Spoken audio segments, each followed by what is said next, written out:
जब कोई मसला हो तो अल्लाह का शुक्र शुरू कर दो। कोई तकलीफ आए अल्लाह का शुक्र अदा कर दो। जब कोई पूछे क्या हाल है तो ना बताओ क्या हाल है, क्योंकि लोग आपसे आपका मजाक पूछने के लिए हाल पूछ रहे हैं।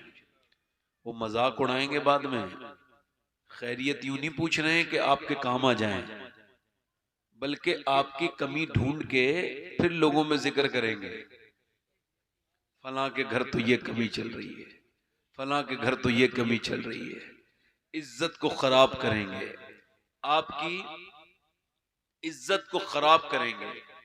इधर उधर ना रो। मौला अली फरमाते हैं जब तक तूने परेशानी किसी को नहीं बताई ना अपनी, तब तक तेरी इज्जत तेरे हाथ में है, और जब तूने लोगों को बयान कर दी तो अब तेरे हाथ से निकल गई है। अब क्या पता किसके हाथ में जाए और वो उसका क्या हाल करे। गौसुल आजम फरमाते हैं सबको हाल बताओगे तो बेहाल हो जाओगे, हाल उसे बताओ जो हाल बदल सकता है। और वो कौन है बोलो? वो अल्लाह है। कौन है बोलो? जल्दी बोलो कौन है? वो अल्लाह है जो हाल बदलता है। वो कौन है? अच्छा, जब कहीं भी जाके रोगे तो नजर ना उठा पाओगे। वो कहेगा अरे सुनो, आज तू बड़ा सर उठा के चलता है, और एक दिन तू आया था मेरे पास, रोया था, अपनी औकात भूल गया। जहां भी रोगे इज्जत खोगे, और जहां भी रोगे तुम्हारी परेशानी भी दूर नहीं होगी और इज्जत भी चली जाएगी। अल्लाह फरमाता है तू मेरे सामने रो, मैं तेरी इज्जत और बढ़ा दूंगा और परेशानी भी दूर कर दूंगा। और अगर तू अल्लाह के सामने रोएगा तो फिर सबके सामने। मौला अली फरमाते हैं जो रब के सामने रोता है या रोती है, मर्द या औरत, फरमाते हैं फिर वो सबके सामने नहीं रोते, और जो अल्लाह के सामने नहीं रोते फिर सबके सामने रोते हैं। उनके तो अकीदे इतने कमजोर हैं, किसी बुत के आगे हाथ वो जोड़ लें, कभी तकलीफ आ जाए किसी शिर्क की तरफ वो चले जाएं। अल्लाह से अपने मामलात मजबूत करो। एक वाकया, ए भाई ए भाई ए भाई बैठ जाओ, आजो बैठ जाओ, बैठ जाओ। आप भाईजान थोड़ा सा पैर नीचे को कर लें, बड़ी मेहरबानी, बड़ा एहसान हो गया आपका। तो जो है कि नहीं, तो किसके सामने? गौसुल आजम फरमाते हैं अल्लाह की शिकायतें करनी है तो उससे करो जो अल्लाह से ज्यादा मेहरबान मिले। है कोई? तो फिर ये गम, ये बारिश, ये गर्मी, ये सर्दी, ये चौराहे पे बैठ के उसकी बुराइयां करते फिरते हो। अरे गर्मी की कौन डालता है? कौन डालता है बोलो? मौसमों को कौन बदलता है? एक साहब ने मुझसे कहा कि गर्मी बहुत हो रही है। मैंने कहा गर्मी हो नहीं रही है, अल्लाह मौसमों को बदल के अपने होने का एहसास करवा रहा है। एक मरतबा मदीने में हवा बहुत तेज चल रही थी। एक सहाबी ने कहा हवा बहुत तेज चल रही है। हुजूर ने फरमाया यूं ना कहो हवा तेज चल रही है, खुद थोड़ी चल रही है, मेरा रब चला रहा है तो चल रही है, यूं कहो। तो एक बादशाह ना पुराने जमाने में सफर पे गया शिकार करने। आपने शिकारी देखे होंगे। शिकारी जब शिकार करता है तो पागल सा ही हो जाता है अपने शिकार के पीछे। चलते चलते चलते वो भूल गया कहां हूं मैं, रास्ता भटक गया, साथियों से बिछड़ गया, अकेला रह गया, सहरा में रेगिस्तान में पहुंच गया, पानी नहीं, प्यास से जबान सूख के कांटा हो गई, मौत के नजदीक पहुंच गया। रोने लगा मालिक ऐ मेरे अल्लाह मेरी जान बख्श दे, मुझे पानी अता कर। आगे थोड़ी दूर चला तो देखा एक झोपड़ी थी। अल्लाह की मर्जी, झोपड़ी में जाके देखा तो एक बूढ़ा बैठा था। उससे बोला मैं प्यासा हूं, मुझे प्यास लगी है, मुझे प्यास पानी दे दो। उसने कहा ये रखा है, पी ले। 3-4 उसने उठा के गिलास या प्याले पानी पिए। फिर जब रिलैक्स हुआ बोला मैं बादशाह हूं इस मुल्क का, कभी कोई काम पड़े तो आ जाना, लो ये मेरी अंगूठी है, कभी काम पड़े तो आ जाना, मेरी अंगूठी दिखाओगे तो कोई तुमको रोकेगा नहीं, मेरे पास पहुंचा देंगे, VIP ट्रीटमेंट मिलेगा। उसने कहा ठीक है। अब वो गया, अब वो तो चला गया। 1-2 साल के बाद उसी आदमी को, झोपड़ी वाले को जिसने जान बचाई थी, कोई बात याद आई, उसको तकलीफ हुई तो उसे अंगूठी याद आई। अब गांव की देहात वाली जबान, उसने सोचा अंगूठी बेच के काम चला लो। फिर सोचा क्या पता बादशाह की अंगूठी कितनी महंगी हो, कितनी कीमती हो। वो बादशाह के यहाँ गया, लंबा सफर करके पहुंचा। जब वो पहुंचा तो अंगूठी उसने दिखाई, तो उसको अंदर लेके चले गए। और जब अंदर लेके गए तो बादशाह के बड़ी इज्जत मिली। अंगूठी देखते ही लोग उसे सलूट मारे और एकदम अंदर पहुंचा दिया। वीआईपी ट्रीटमेंट के साथ अंदर पहुंचा तो देखा बादशाह सजदे में रो रहा है। वापस पलटा, बादशाह ने सलाम फेर के कहा कोई आया था? कहा पकड़ के लाओ।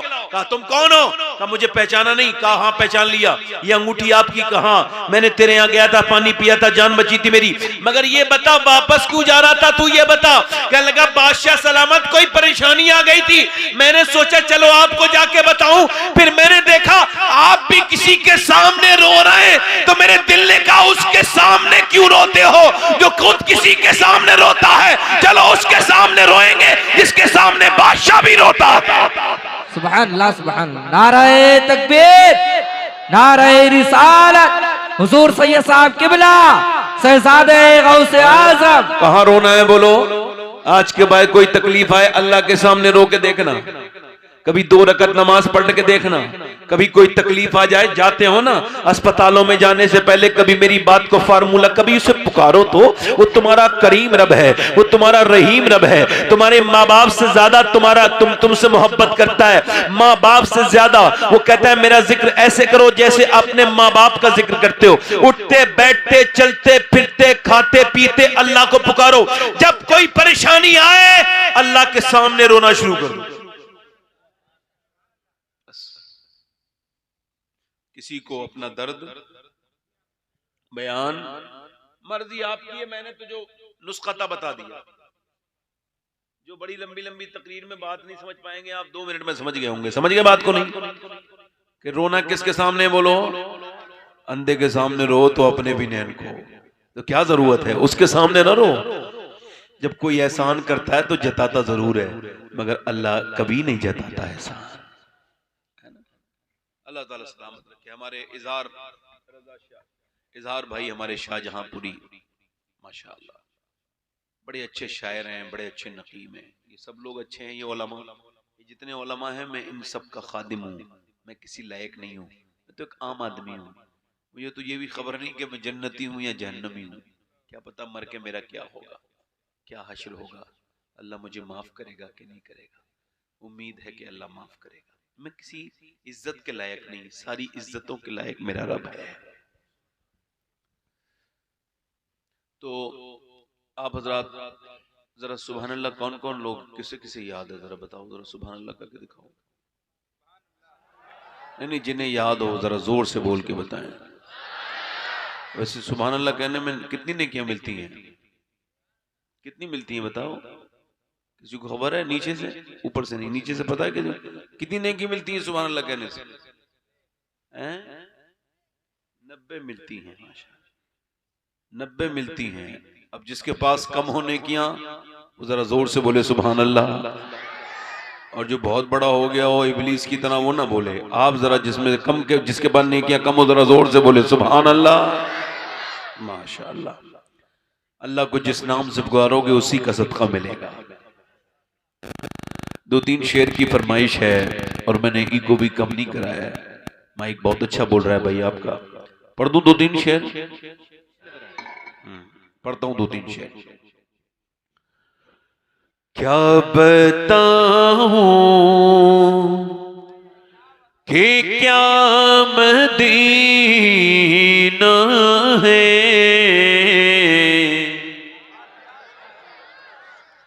क्या बताऊं, क्या बताऊं कि क्या मदीना। आपको पढ़ना है मदीना है। क्या पढ़ना है आपको? जो मदीना जाना चाहता है वो पढ़े, इंशाल्लाह बुलावा आएगा। और मदीना कोई अपनी दौलत से नहीं जाता, नियत से जाता है। एक रक्शे वाला मिला था मुझे भी। कितने लोग ऐसे हैं जो नात पढ़ते पढ़ते बूढ़े हो गए और खूब पैसा कमाए मगर मदीने नहीं गए। झूठ बोलते हैं वो। हाँ, उनको दिल में है ही नहीं मदीना देखने का। और मेरा इमाम तो इतने सख्त है, आला फरमाते हैं फिर न करबटली मदीने की तरफ, अरे वो चल झूठे बहाने वाले। वो कहते हैं जो एक बार चला गया दूसरी बार क्यों नहीं गया? इधर भाई समझ रहे हैं? ऐसा तो आलम ने ये शेर मेरे करीब के किसी आदमी के लिए कहा। फिर न करबट ली मदीने की तरफ। अरे वो चल झूठे बहाने वाले हैं। अरे मदीना जो देख ले फिर उसका दिल लग जाए। पैसे निकाल के नहीं रख रहे, जमीनें लिखाई जा रही हैं। या अल्लाह मदीना दिखा दे, और कचहरी देख रहे हैं रोज और मदीना देखने की दुआएं मांग रहे हैं। अबे तुम्हारी नियत में नहीं भाई। रक्षे वाला मिला मुझे मदीने में, कहने लगा मैं रक्षा चला के मदीने आया हूं। मैंने कहा कितने दिन रक्षा चलाया? कहने लगे 12 साल से गुल्लक में पैसे डालता था, मेरे बच्चे बीमार हुए, मैंने गुल्लक नहीं फोड़ी, कर्जा ले लिया, रक्षा चलाया दिन रात। 2-2 घंटे ज्यादा चलाता था रक्षा। कभी कभी रात में लेके निकल जाता था शहर में, 2 घंटे ज्यादा चला लूं, मदीने का कुछ किराया निकल आएगा।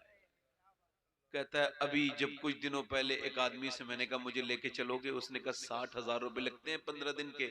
तो कहने लगा मैंने जब गिने तो मेरे पास 49,000 और कुछ रुपए थे। मैंने उसके पास कहा ये गुल्लक है, ये मैं रक्षे वाला हूँ। तो उसने मुझ पर रहम करके कहा चल तुझे ले चलते हैं।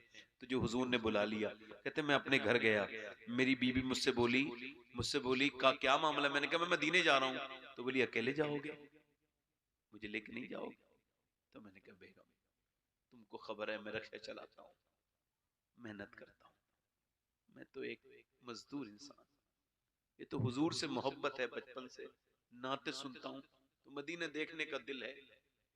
तो अब मेरे पास तो पैसा है नहीं। कैसे? वो अंदर गई, अपने जेबर निकाल के लाई और बोली कुछ मैं अपने मैके से उधार ले लूंगी, कुछ पड़ोसियों से उधार ले लूंगी, कुछ ये मेरे जेबर हैं 2-3, 1-1.5 तोला, इसको बेच दो।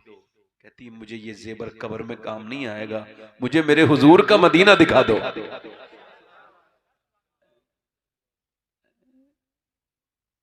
जिसे हुजूर बुलाते उसे ही है जिसकी नियत होती है। क्या बताऊं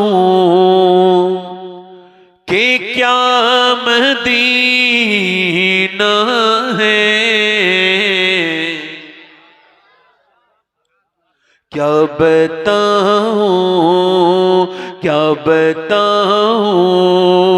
कि क्या मदीना है, क्या बताऊं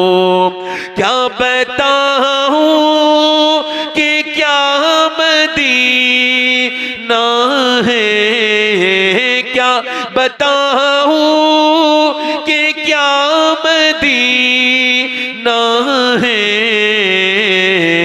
बस मेरा मोदा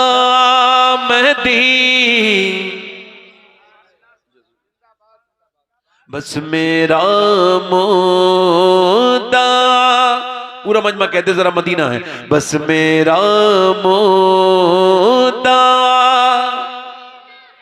आवाज से कहो, मदीने वाले बुलवाएंगे, पढ़ो। बस मेरा मोदा बस मेरा मोदा, और दुनिया वाले तो दर्द देते हैं, दुनिया वाले तो दर्द देते हैं, दर्द दिल की दवा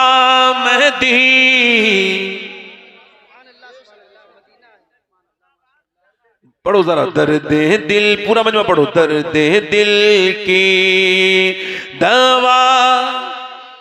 ए भाई कहां जा रहे हो? ए भाई गलत बात, बैठ जाओ, दिल से बोलो सुभान अल्लाह। मैं नात प्यारे नहीं भाई पढ़ूंगा। कोई उठिएगा मत, अरे नहीं जाएगा, नहीं वो जाएगा, इसको जरूरत हो वही। मुझे इतना टैलेंट है, मैं रोक लूंगा। अरे ये आशिक लग भी रहे। हाँ सुभान अल्लाह। बस मेरा मोदा, पढ़ो। बस मेरा मोदा, और उठ के जाऊं कहां मदीने से, उठ के जाऊं कहां मदीने से उठ के जाऊं कहाँ मदीने से,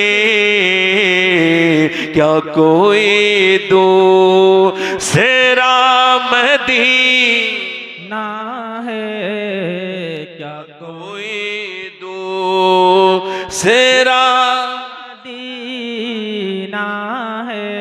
पढ़ो, क्या कोई दूसरा, और उसकी आँखों का नूर तो देखो, उसकी आँखों का नूर तो देखो, उसकी आँखों का नूर तो देखो, जिसका देखा हुआ मदीना है, जिसका देखा हुआ मदीना। पढ़ो, जिसका देखा हुआ मदीना है। और मेरे दिल में हुजूर रहते हैं, मेरे दिल में हुजूर रहते हैं, दिल मेरा दूसरा मदीना है, दिल मेरा दूसरा मदीना है। क्या बताऊं कि क्या मदीना है। और जब हजरत बिलाल ना मदीना छोड़ के गए ना, और हुजूर के विसाल के बाद तो चले गए मुल्क शाम, तो किसी ने बिलाल से कहा, बिलाल अब मदीना नहीं याद आता? तो बिलाल ने जो बात कही थी ना, वो मैं एक शेर में पेश कर रहा हूं। जब किसी ने कहा ना अब मदीना याद नहीं आता, तो बिलाल ने कहा था, दिल में अब को आरज़ू ही नहीं, या मोहम्मद है या मदीना है, या मोहम्मद है या मदीना है। क्या बताऊं कि क्या मदीना है। बस मेरा मुद्दा मदीना है।